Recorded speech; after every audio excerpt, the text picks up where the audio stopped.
So the conversations on the NCQG have been going on for 3 years, and this is right at the end of the process. So this is the point where all of those discussions, all of that information should come together into an agreement at the end of this COP.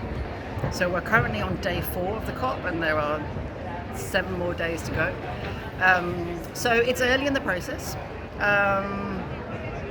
And if I'm honest, I think the process is struggling a little bit.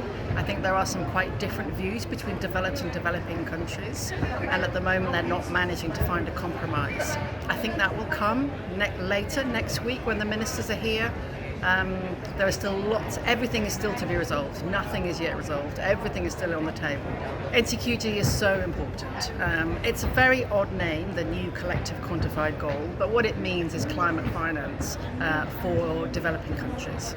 And we know that developing countries are affected massively by the climate crisis, and we also know that they didn't cause the climate crisis. So there is a legal obligation of developed countries to provide funding for developing countries through the Paris Agreement. And so what the NCQG is putting a number on that. How much funding should be provided, by whom and for what? So it's really important because we know that mitigation, adaptation and loss and damage cost money. We know that communities are suffering.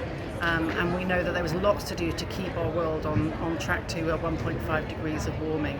There is so much to do, and this decade really is the critical one in terms of reducing emissions to keep us on track and to protect lots of vulnerable communities, women, men and children from the dire consequences of climate change. We need to be aspirational. I think there are some points in history where political leaders have to take the big, bold, difficult sometimes choices to be on the right side of history. When we look at the science of climate change, we can see what's happening. We know how urgent this is, and we also know how many millions and billions of people are really struggling because of it.